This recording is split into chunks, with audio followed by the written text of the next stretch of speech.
현대인들을 이 타임푸어족이라고 그럽니다. 타임푸어족이라고 이렇게 별칭을 하는 것은 이 시간에 쫓기며 살기 때문입니다. 그래서 현대인은 시간의 빈곤 시대에 산다 이렇게 말해요. 우리나라 근로자들도 한 42%가 시간이 없는 이 시간 빈곤에 처해 있다고 그렇게 말합니다. 뭐 만남이나 무슨 일을 하는 것을 제안할 때 거절하면 되게 무슨 말부터 합니까? 할 시간이 없어요. 이런 얘기를 많이 하죠. 뭔지 모르지만 그 바쁩니다. 사실 이렇게 면면히 살펴보면 특수한 일이나 아주 대단한 일이 아님에도 그 마음은 굉장히 분주한 데 있습니다. 이렇게 분주한 삶을 살게 되면 초점이 흐려지게 되죠. 우선순위도 놓치게 되죠. 그래서 삶이 무분별하게 될 수가 있습니다. 여러분 요즘 휴가철인데 휴가 비서지에 가시잖아요. 그죠? 그 비서지에 휴가철을 맞아 휴가를 가시더라도 좀 어떤 마음으로 가세요? 즐겁게 지내고 오자 이렇게 생각하시고 가시잖아요. 그죠? 즐겁게 지내야 되니까 뭐 여기도 가봐야 저기도 가봐야 되고 놀이공원도 가야 되고 너무너무 이제 그 즐거움을 찾아야 하다 보니까 몸이 피곤한 거예요. 그래서 휴가도 참 어찌 보면 갔다 와가지고 아이고 피곤해. 직장 생활 나가려면 몸이 천근만근 그렇죠. 휴가라고 하는 것은 사실 가장 중요한 게 자기를 돌아보는 거잖아요. 육체의 모든 것을 다 스톱하고 좀 자기를 돌아보는. 그래서 우리나라 사람들은 막 휴가가 여행이 되고 즐겨야 되고 이러다 보니까 휴가에 정말 진짜 이 자기 성찰의 지수가 낮아요. 휴가 가가지고 한번 자기를 돌아봐야 되는데 뭐 자기 크는 가족도 제대로 못 돌아보고 놀기에 바빠가지고 놀랬습니다 제가. 예. 그럼 휴가가 아니잖아요 그건. 어쨌든지 간에 이제 참 이 우리가 사는 이 삶의 행태들이 분주하다. 그러다 보면 그리고 우리가 우리 앞에 다가오는 게 뭐냐면 번아웃입니다. 번아웃. 그러면 이제 주변을 이제 탓하게 되고 그 불편한 감정들을 쏟아내게 됩니다. 같이 읽었더니 말씀 속에서 그런 한 사람이 보이죠? 누굽니까? 마르다입니다. 마르다는 예수님과 예수님의 제자들을 자기 집에 초대를 했어요. 왜냐하면 이곳저곳 사역하시느라 유대 땅 곳곳을 다니시니까 얼마나 힘드시겠어요. 그죠? 그래서 이 음식이라도 한번 제대로 대접해 드려야 되겠다. 그렇게 생각하고 자기 집에 예수님의 일행을 초대했습니다. 근데 예수님께서 그 초대에 응하셨어요. 그래서 마르다의 집에 들어가시게 되는데 이 마르다의 가족이 이제 위에 오빠가 있고 아래에 여동생 마리아가 있죠. 그래서 부모님은 일찍 돌아가시고 3남매가 살고 있는데 얼마나 예수님 일행이 자기 집에 이렇게 오신다는 게 얼마나 기쁜지 몰라요. 예수님은 어떤 분이에요? 예수님은 당시 유대 땅에서 인기가 짱이었어요. 가는 곳곳마다 사람들이 몰려들고 그에게 나타나는 놀라운 기적과 표적들을 보고 싶어하고 예수님이 전하는 말씀은 서기관들이 전하는 내용과도 달랐어요. 그러니까 예수님 가는 곳마다 인산인해를 이루고 그런 예수님 말이죠. 지금까지 부모님 돌아가시고 가정 형편이 어렵기 때문에 특별한 분들을 모신다는 게 쉽지 않았어요. 근데 예수님 일행을 이렇게 모신다는 건 영광이잖아요. 그렇죠? 그러니까 얼마나 흥분되고 기쁜 일이에요. 제일 많이 기뻐한 사람은 아마 마리아인 것 같아요. 막내 마리아. 예수님이 오니까 옆에 와가지고 막 아양을 떨며 재롱을 피우면서 예수님 모시고 가서 좋은 자리에 앉게 하고 그리고 그 발세에서 예수님 말씀을 이렇게 듣습니다. 마리아는 예수님을 초대했으니까 대접해 드려야 될 거 아니겠어요? 그래서 음식 장만에 바쁩니다. 음식 준비에. 예? 음식 준비를 하느라고 이 마리아가 얼마나 바쁘냐면 오늘 이 40절 말씀에 보면 이렇게 표현합니다. 마르다는 준비하는 일이 많아 마음이 뭐한지라 분주한지라. 이게 본래 뜻이 사방에서 마음을 잡아당긴다 이런 말이에요. 사방에서 마음을 잡아당긴다. 그러니까 우리로 치면 밥도 해야죠. 국도 끓여야죠. 예? 계란말이도 해야죠. 예? 아니면 후라이라도 해야죠. 고기도 구워야죠. 뭐 상도 차려야죠. 의자도 갖다 놔야죠. 이것저것이 그의 마음을 끌어당기니까 얼마나 바쁜지 몰라요. 근데 식사를 초대받은 사람들, 그 집 안에 있는 오늘 이 음식을 맛있게 나누고 드실 분들이 몇 명이에요? 자기 가족만 해도 3명이잖아요. 그죠? 예수님 제자 12명 보탬이 몇 명입니까? 그만 해도 15명인데 15명만 왔겠어요, 아마. 자기 집을 지은 이래로 아마 가장 많은 사람들이 들어오지 않았겠냐는 거예요. 근데 그 많은 사람들 왔는데 식사 대접을 다 해야 될 거 아니겠어요? 그러니까 이 마르다의 마음이 얼마나 바쁘고 분주한지 몰라요. 그런데 집안일을, 이 부엌일을 할 사람은 자신과 또 누구예요? 여동생인 마리아란 말이에요. 이 마리아가 그런데 와서 도와주질 않아요. 아마 이 상황을 짐작한데 제 마리아가 안 오니까 부엌일은 바쁜데 찾았겠죠. 근데 예수님 발 앞에 딱 앉아가지고 예수님 말씀만 듣고 앉았단 말이에요. 그러니까 우리가 상황을 짐작한데 마르다가 마리아에게 여러 번 사인을 보냈겠죠. 눈을 깜짝거린다든지 예수님 보이지 않게 막 이렇게 오라고 손짓을 했다든지 꼼짝을 안 해. 딱 앉아가지고. 그러니까 동생이지만 얼마나 얄밉겠어요. 그죠? 예. 예수님을 잘 대접하고 싶은데 말이에요. 예. 맛난 음식도 많이 만들어서 예수님을 드시게 하고 싶은데 좀 동생이 좀 협조해야 되는데 같이 해야 될 이 동생이 저러고 있으니까 마음이 조급해지고 급기야는 예수님께 가서 그럽니다. 주여, 내 동생이 나 혼자이라는 것을 생각하지 아니하시나이까 그를 맹하사 나를 도와주려 하십시오. 이렇게 예수님에게 요청을 드려요.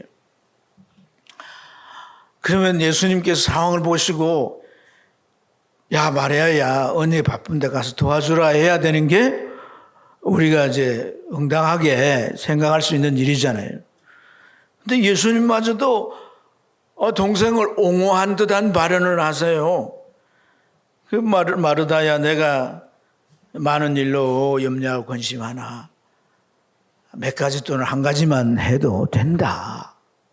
그러시면서 예수님께서 하신 말씀이 내 동생 마리아는 이 좋은 편을 택하였으니 빼앗기지 아니하리라 이렇게 말씀하셨습니다. 여러분 오늘 이 말씀에서 예수님을 초대한 사실 그 장본인이 마르다예요. 그죠? 우리가 읽은 38절에 마르다가 예수님을 초대했던. 그래서 이제 이 마르다는 참 예수님을 잘 대접해야 되는 책임이 있잖아요. 그죠? 그런데 동생이 이렇게 도와주지 않으니까 동생에게 화도 났을 테고 또 일이 바쁘고 하니까 마음이 막 너무 분주하고 힘들기도 하고 예수님께 요청을 했지만은 예수님에게 요청하면서 쓴 말투가 자기의 섭섭함을 좀 드러내는 거잖아요. 그죠? 주여 내 동생이 나 혼자 일하게 두는 것을 생각하지 아니하시나이까 이렇게 말했잖아요. 그렇죠? 네. 좀 반응을 해보세요. 마음은 휴가지에 가 계십니까? 몸만 여기 두시고. 네. 생각하지 아니하시나이까? 이거 예수님에게 약간 따지는 말투잖아요. 상황 파악이 안 돼요. 이런 말투잖아요. 지금 누구 혼자 이 음식을 장만하고 있는 거 안 보세요? 나 혼자 이렇게 장만한 이런 말투단 말이에요. 그래서 명하사 동생 좀 예수님 자꾸 말씀하시니까 동생이 그 못 빠져나오고 듣고 있는 거 아닙니까? 그러니까 주님께서 마리아에게 가서 너 언니 좀 도와주라고 그렇게 말하십시오. 이렇게 이제 말했다는 건데 그 말투 속에는 예수님이 뭔가 이렇게 처리해 주지 않은 것으로 인한 그 섭섭함을 표현한 것으로 보입니다. 근데 그러한 자신의 표현마저도 예수님이 동의를 얻었어요, 못 얻었어요? 동의를 얻지는 못했습니다. 그러니까 이것저것 마음이 난처하고 속상하고 그 마음은 더 안 좋았을 것입니다. 오늘 예수님을 이렇게 초대해가지고 멋진 파티를 만들어서 참 먹고 마시며 얘기도 하고 너무나 좀 즐겁고 좋은 시간을 만들고 싶었는데 과연 마르다는 오늘 이 파티를 행복한 파티로 끝낼 수 있을까요? 여러분, 이 말씀을 기록한 누가는 오늘 이 이야기에 그 엔딩 장면을 다루질 않았어요. 그래서 마르다가 이런 기분을 가지고 이 파티를 잘 끝냈는지 그것이 못했는지 알 수가 없습니다. 그럼에도 불구하고 누가는 오늘 예수님께서 마르다에게 그렇게 말한 내용으로 오늘 이 기록을 끝맺고 있습니다. 그것은 오늘 이만큼의 기록으로도 분명히 중요한 의미를 다, 교훈을 다 전달할 수 있다고 보기 때문인 줄로 믿습니다. 그 교훈이 무엇일까요? 여러분 어떻습니까? 마르다의 마음이 이해가 되십니까? 네. 또 마리아가 분명히 부흥리를 같이 해야 되는 그런 입장인데 지금 이 마리아의 모든 처신은 잘못된 것이라고 보여지지 않습니까? 그렇죠. 예, 어떻게 보십니까, 여러분? 그리고 예수님께서 말씀하신 것도 공정해 보이지 않습니다. 상황을 좀 더 충분히 파악하고 동생이나 자기 입장이나 이런 것을 좀 더 이렇게 깊이 있게 헤아려 주지 못하는 것 같습니다. 오히려 마리아를 옹호하는 듯한 그런 예수님의 말씀은 좀 이상하다라고 생각이 들지 않겠나. 여러분, 오늘 이 말씀에서 누가는 그냥 이 베다니 지역에 이제 마르다 집에 이 두 자매의 이 누굴 대접하기 위한 이러한 일에서 일어난 하나의 에피소드로 끝나는 내용일까요? 자, 우리가 좀 주목해야 할 구절이 39절에 나와 있는데 우리가 39절을 한번 같이 읽어보면 좋겠습니다. 시작.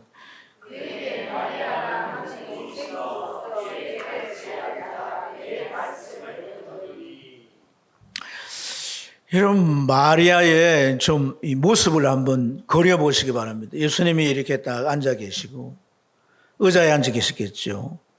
주로 이제 의자를 사용하니까. 근데 마리아는 예수님의 발치에 앉아서 그 말씀을 듣고 있는 거예요. 이런 표현, 이러한 표현은 특별한 의미가 있는 거예요. 유대인들은 랍비에게 말씀을 듣거나 배우게 될 때 발치 앞에 앉아서 듣게 되는 거예요.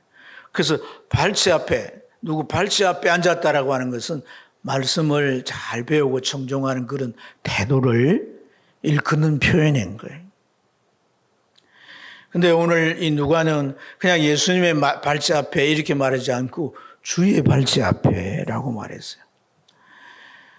근데 주의 발치 앞에라고 말했는데 좀 이 의미를 나중에 연결해 말씀드리도록 하고, 자, 여러분 예수님의 발치 앞에 이렇게 앉아서 말씀을 듣는 일, 어찌 보면 이 일은 흔히 있을 수 있는 일이잖아요. 그렇죠? 예수님 어디 가나 말씀을 전해주시고 사람들은 그 예수님 말씀이 너무나 귀하기 때문에 참 이렇게 랍비에게 말씀을 배우는 이러한 아주 태도를 취합니다. 왜냐하면 랍비들은 일반적인 지식도 가르치지만 대개 하나님의 말씀을 가르치기 때문에 하나님의 말씀을 듣는 태도를 달리하면서 그 태도를 갖추는 것을 중요하게 여겼어요. 그래서 이런 태도를 갖추어야 했던 거예요. 예. 자, 그런데 이 마르다의 이제 예수님에게 이제 요청한 내용들을 보면 주여 동생이 나 혼자 일하는 것을 생각하지 아니하시나이까 그를 명하여 나를 도와주라 하소서라고 말했다는 것은 말씀을 들을 수 있는 그런 이제 시간은 얼마든지 있을 수 있지 않습니까? 이 말이잖아요. 그죠? 그렇죠. 물론 진지하게 하나님의 말씀을 듣지만은 식사하고 끝나고 말씀을 같이 들을 수도 있고. 그죠? 이 시간 외에 다른 시간에도 하나님 말씀 우리가 들을 수도 있는 거예요. 그렇기 때문에 이제 이 마르다가 예수님에게 요청하는 것은 이 마리아가 예수님과 이 말씀을 나누는 이러한 그 자세, 그런 모든 모습, 이 상황은 이 다음에도 있을 수 있는 일이니까 얼마든지 그 다음에도 할 수 있어요. 지금 더 중요한 것, 지금 더 바쁜 일에 좀 마음을 돌려서 해야 되지 않느냐는 그런 질문이에요.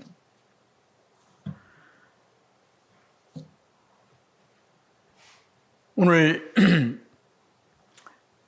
그러한 이 마르다의 얘기 속에서 주님은 어떤 대답을 해 주었습니까?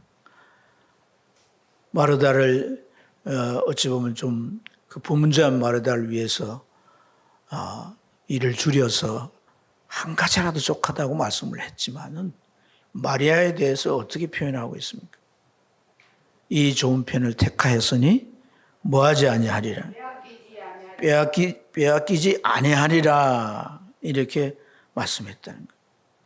여러분 오늘 이 마리아가 이 좋은 편을 택했다. 주님 발 앞에서 말씀 듣는 이것을 그가 택했다는 거죠. 그리고 이것을 빼앗기지 아니하리라. 언니가 아무리 바빠도 눈코 뜰 새 없이 바빠도 언니가 너무 바빠가지고 일하다가 지쳐 쓰러져도 양보 안 하겠다는 얘기예요. 그가 언니 돕는 일 때문에 이 말씀 듣는 이 시간을 그가 이제 빼앗기지 않겠다라고 하는 것을 말하고 있단 말이에요. 여러분, 아니 나중에도 들어도 돼요. 그죠?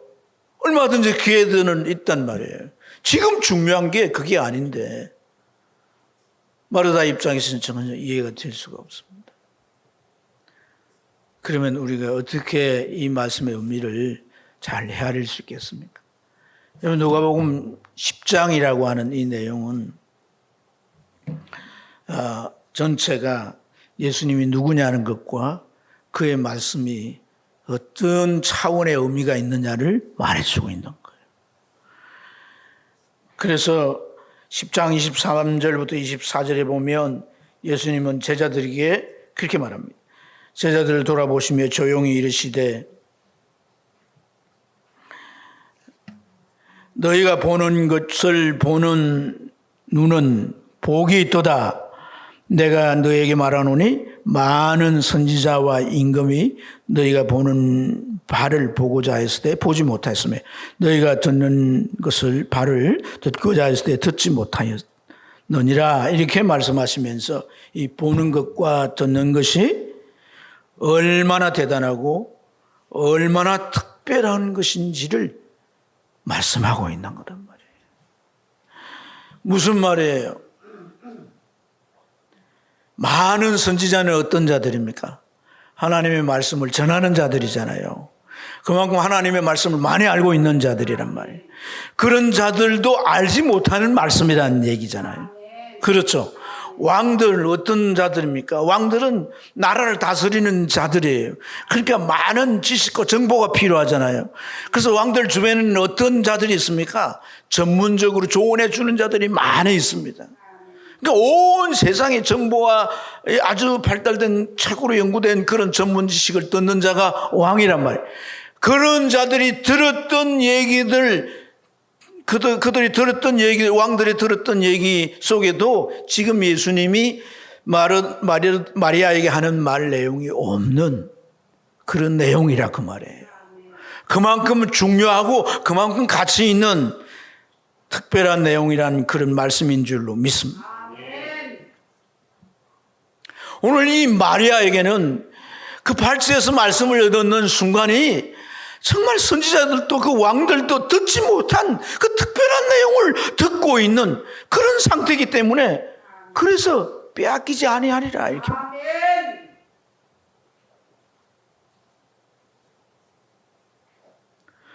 마르다 입장에서는 또 식사 다 하고 먹으면서 들을 수도 있고 예수님 계시니까 그렇죠. 이 외에도 또 들을 수도 있어요. 하지만 마리아 입장에서는 그렇지 않다는 거예요. 선지자들도 왕들도 듣지 못한 특별한 내용들을 그가 지금 듣고 있기 때문에 그 순간을 그는 놓칠 수 없었어요. 언니가 바쁜 것, 언니가 얼마나 동서분주한지 다 압니다. 그렇지만은 그 언니를 도와줄 수 있는 그런 마음이 아닙니다. 이 말씀을 듣는 순간 이것이 그에게 있어서 가장 큰 가치고 너무나도 특별하고 자기의 영혼을 흔들어대는 말씀이고 자기 인생을 송두리째 바꿀 만한 그런 말씀이기 때문에 그 순간을 놓칠 수가 없는 거예요. 놓칠 수. 어떻게 해서 그런 것이 가능할까요? 어떻게 해서 우리도 하나님의 말씀을 들을 때 그런 순간에 있다면 얼마나 좋겠습니까, 여러분? 그게 어떻게 가능해질까요?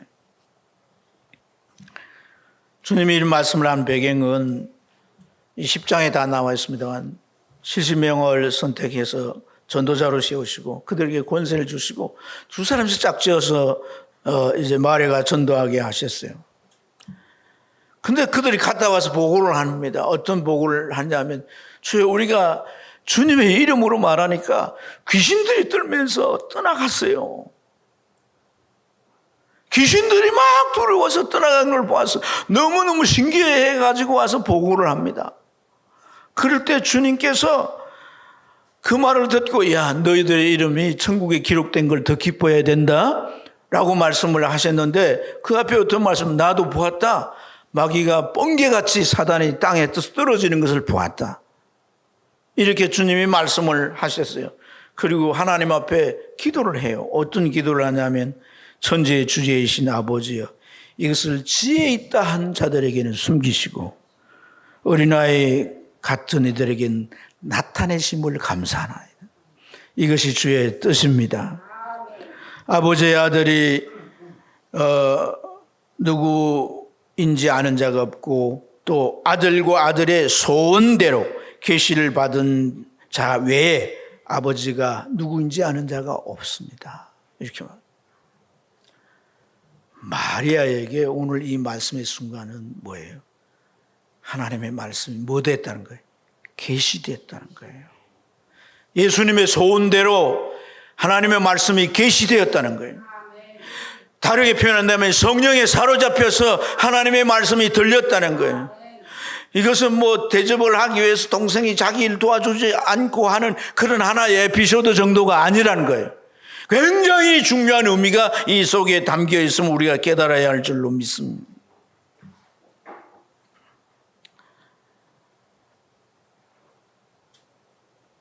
하나님 말씀이 그렇게 그들에게 와 닿았기 때문에 그에게 와 닿았기 때문에 이 마리아는 이것을 빼앗길 수 없다. 빼앗기지 아니할 거다. 빼앗기지 않을 거다. 여러분 오늘 이 말씀에서 우리에게 교훈을 주는 것은 뭐냐 하면 태도입니다. 태도. 봉사하는 태도, 말씀을 듣는 태도. 그리고 이 두 태도는 말씀을 어떻게 듣느냐에 따라서 하나님의 뜻을 따르는 그런 삶으로 이제 전환이 되고 안 되고를 결정한다는 거예요. 예. 요한복음 12장에 보면 또 한 번의 잔치가 소개되고 있어요. 이 파티는 마리아나 그 가정에서 연 파티가 아니에요. 베다니에서의 파티지만 다른 가정에서 이 파티를 열었습니다. 근데 이 파티에 누가 있냐면 마르다도 있고 마리아도 있습니다. 근데 그 파티가 일어나기 전에 어떤 일이 있었느냐 하면 그 두 자매의 오빠인 마르다가 죽었습니다. 병으로. 죽은 지 나흘이 됐지만 예수님께서 그 이후에 찾아가셔서 이제 다 무덤 속에 방금 안치를 한 그런 상태지만 주님이 찾아가셔서 그 나사로를 살리시는 거예요. 나사로야 나오너라. 하나님 앞에 기도하고 하나님의 능력으로 생명의 주인 되신 하나님께서 주님의 기도를 들으시고 그를 다시 살려내시는 거예요. 수족이 배로 동인 그 나사로가 쩌벅쩌벅 걸어 나올 때 이 놀라운 기적은 이스라엘 온 땅에 퍼졌고 그래서 모든 사람들이 예수님에게로 다 쏠리기 때문에 유대 종교 지도자들은 이 나사로 일로 인해서 예수님이 죽이기로 계리를 했다고 합니다. 그 이후에 이제 잔치가 열리게 된 거예요. 그래서 아마 나사로도 거기에 포함되어 있고 많은 사람들이 거기에 그 집에 모여 있겠죠. 그 12장의 장면을 보면 마르다는 역시 봉사를 하고 있습니다. 그런데 마리아는 어떤 일을 하고 있느냐면 역시 예수님의 발 앞에 있습니다. 그리고 한 나드 향유를 이제 예수님의 발에다가 그대로 붓습니다. 자기 머리를 풀어서 그 발을 닦아내고 있습니다. 그 장면을 보게 될 때 가룟 유다가 그걸 가난한 사람들이 팔아주면 많은 사람들 올 텐데 하면서 비난을 하게 되죠. 예수님은 그 가룟 유다의 비난을 금하시고 뭐라고 말씀합니까? 가만두어라. 나의 장래 나를 위하여서 그것을 나중에 쓰도록 남겨두라 말씀합니다. 같은 병행 구절인 마태복음 26장 6절로 13절에 보면 마태는 이렇게 말합니다. 나의 장래를 위하여 하는 일이라. 그가 좋은 일을 하였도다. 좋은 편을 택했으니까 빼앗기지 아니하리라고 하신 말씀이 우리가 기억나게 됩니다. 마리아가 좋은 편을 택했다는 겁니다. 오늘 이 마리아에게서 그 비싼 향유를 예수님 발에다가 다른 사람이 보기에 마치 소비하듯 그를 부어서 머리를 가지고 닦아내는 이 행위는 최고의 존경 행위입니다. 최고의 존경 행위. 내 영혼을 다 바쳐서 존경해야 할 대상으로 여길 때 머리를 풀어서 발을 닦아주는 거예요. 어떻게 이 마리아가 예수님에 대하여 그런 분으로 여겨졌을까요? 그 발치 앞에서 말씀을 듣는 순간입니다. 선지자들도 왕들도 듣지 못한 그 말씀을 들을 때 이 마리아가 깨달아지는 것이 이분이 누구인지가 그 마음에 깨달아졌습니다. 자기 그 무엇도 아깝지 않는, 자기 모든 걸 드려도 부족하다고 느낄 수밖에 없는 그런 분으로 여겨졌다는 거예요. 왜 그런 분으로 여겨졌겠습니까? 그 향유를 붓는 일이 뭘 의미한다고 말합니까? 내 장래를 위하여 하는 것이니라.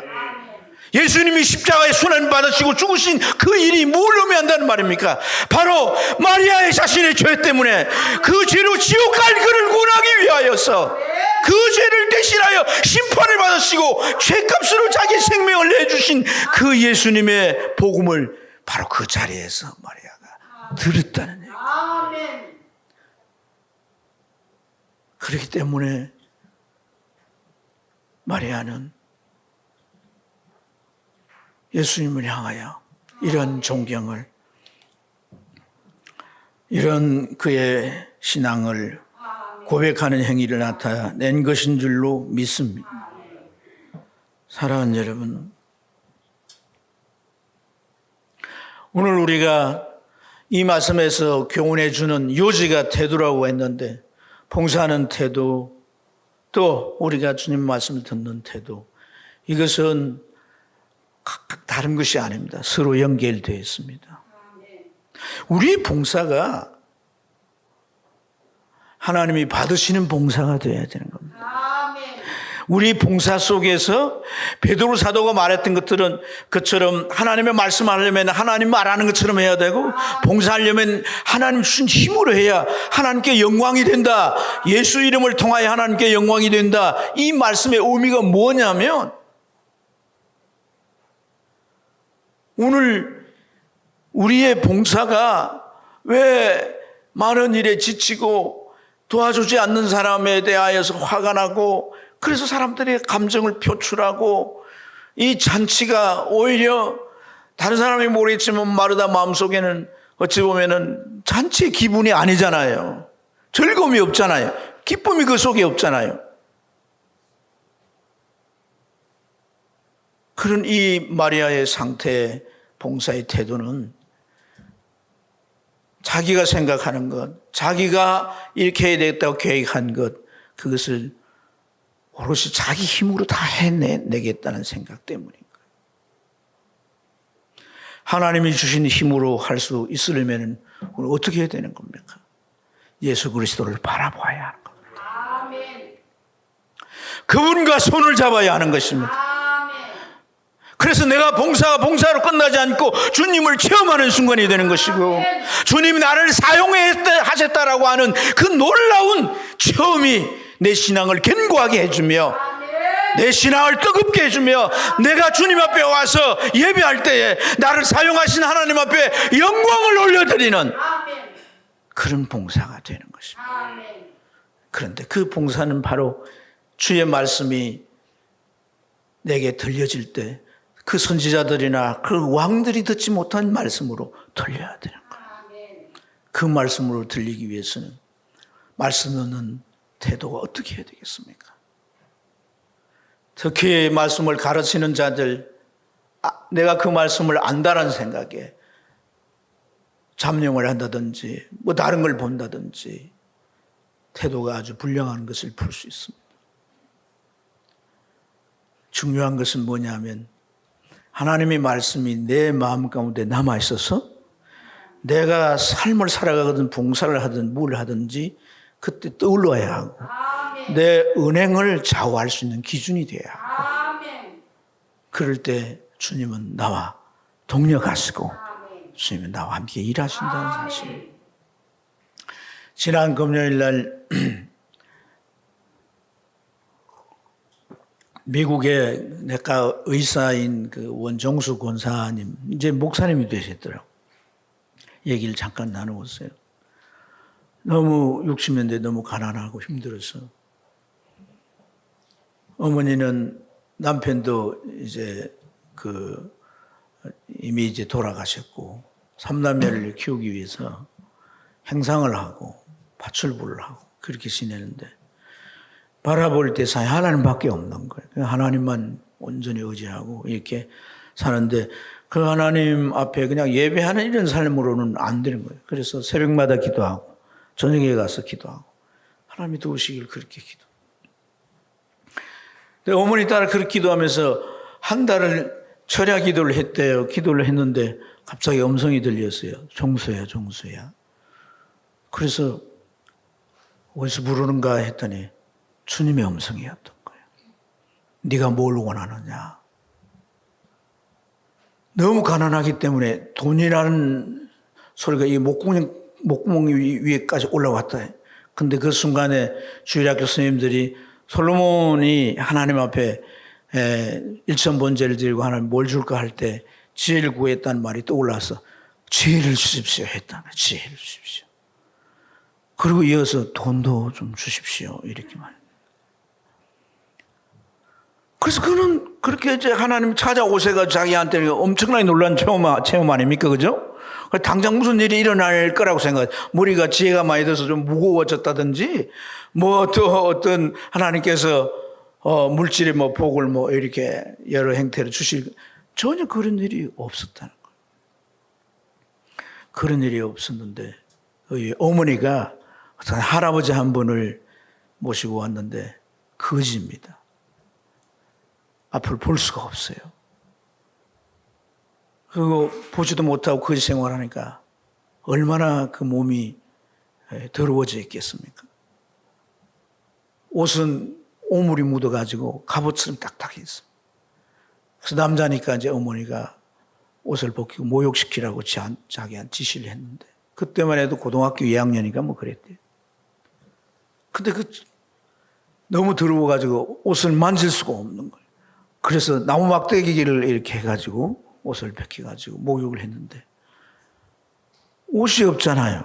그러니까 자기 옷을, 속옷과 자기 이 일반 옷을 입혀버렸어요. 자기 입을 옷이 없어가지고 교복을 입고 집에서 있었다는 거예요.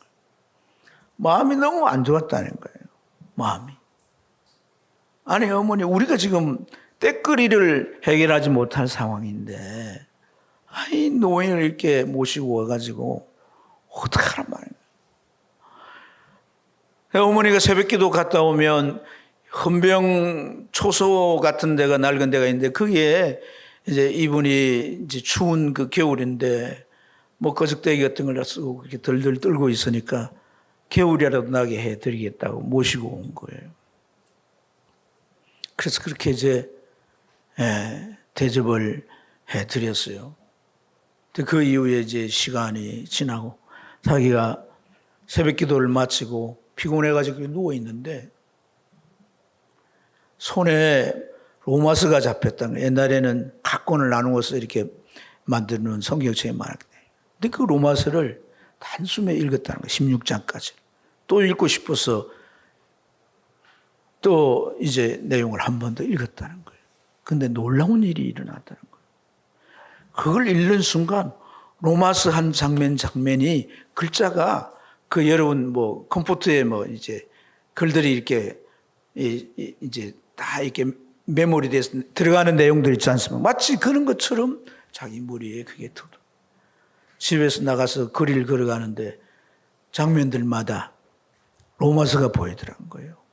그 위에 350등인가 이제 시험 치고 그 통지표를 받았는데 선생님이 불러가지고 야단을 치다가, 너 홀어머니 모시고 네가 잘해서 어머니 효도하고 해야 되는데 이따위 살아서 되겠냐고, 공부 이렇게 안 해도 되겠냐, 야단을 치는데 그게 충격이 됐대요. 그래서 어머니도 그렇지만 내가 예수 믿는 학생으로서 하나님 앞에 영광이 되어야 되겠다, 그렇게 생각하고 그때부터 공부를 하기 시작했다는 거예요. 놀랍게 공부를 하니까 로마서 내용이 그렇게 된 것처럼 된 현상이 일어났다는 거예요. 그래서 시험을 치는데 국어를 치면 국어책이 이렇게 그 책장이 다 한 장씩 넘어가면서 보이는 거예요. 영어를 보면 영어 다 그렇게 돼요. 그래서 시험 성적이 결과가 나오기를 이제 그 3학년 전체 5등이 됐다는 거예요. 5등이. 단지 산수만, 수학만 30점인가 밖에 나오지 않았다. 그 왜 그런 거 하니까 수학책에는 답이 없고 문제를 풀어야 되잖아요. 그러니까 그 장면을 봐도 이제 답을 쓸 수가 없었던 거죠. 그런데도 계속 공부해서 그가 대전 고등학교에서 1등으로 졸업을 하고 서울대를 입학하게 되죠. 서울대에서 졸업할 때 또한 수석 졸업을 하고 의사고시 시험 칠 때 수석으로 그 의사의 면허를 땄습니다. 그리고 미국 가서 공부를 했던 거죠.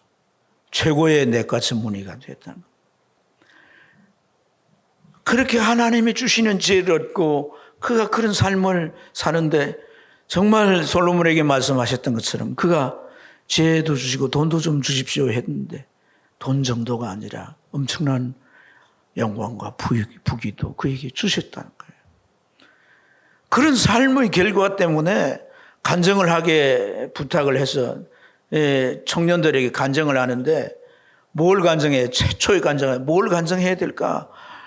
제 뒤에 앉아 있는데 내 장면에 그 그림을 보여주시는데 그 중에 한 장면이 그 할아버지를 위해서 자기가 그렇게 했던 모습이 보이는데 막대기를 가지고 옷을 이렇게 벗긴 모습 그걸 들고 이렇게 가가지고 그 모습까지도 다 보여주더라고요. 음성이 들리는데 종수야 그것은 나에게 하는 것이다. 그 말을 듣는 순간 깜짝 놀랐다는 겁니다.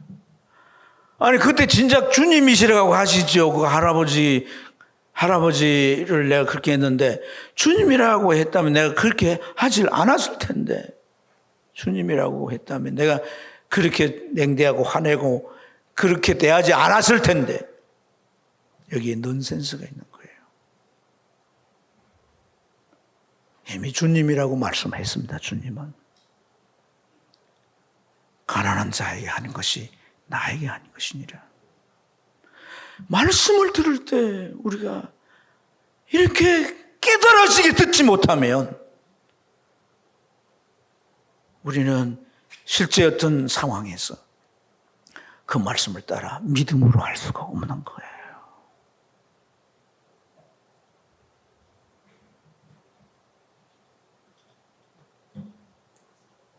그 10장 21절 말씀에 지혜롭다는 자는 숨기시고 어린아이가 같은 자에게 나타내신다는 이 말씀을 우리는 깊이 깨달아야 돼요. 지혜롭다는 게 뭡니까? 나 그저 알고 있는데 알고 있는데 내가 실제 그 삶에 직면했을 때 그 말씀대로 내가 순종하지 않는다면 아무런 복도 될 수도 없습니다. 오히려 우리는 어리석은 것입니다. 사랑하는 여러분, 태도의 중요성이라고 하는 것은 어떤 영역에도 강조되는 얘기입니다.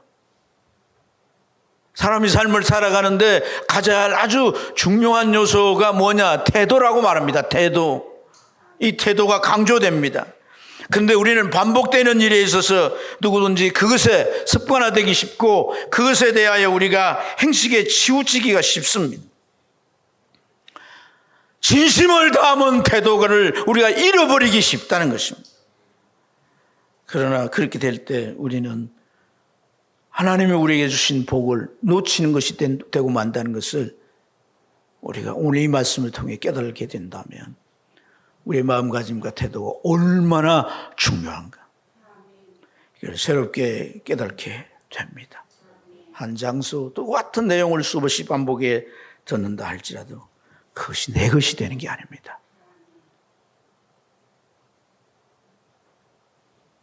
그것이 하나님 주님의 계시가 있을 때 주님이 깨닫게 할 때 주님이 열어 보여줄 때 많은 선지자들과 왕들이 듣지 못한 특별하고 참으로 가치 있고 내 인생을 송두리째 바꿀 만한 것으로 여겨져서 그 말씀을 붙들게 될 줄 믿습니다. 오늘 두 자매의 비교된 두 태도를 통해서 사랑하는 여러분, 주님을 바라보시기 바랍니다. 여러분 삶에 어떤 문제가 닥쳐왔습니까? 비로소 여러분들이 들어왔던 말씀, 여러분들에게 도전되었던 말씀을 정말 실행해 볼 중요한 기회인 것입니다. 삶에 어떤 문제가 닥쳐왔는데도 우리는 여전히 삶의 패턴을 그대로 진행해 가서는 안 된다는 것입니다.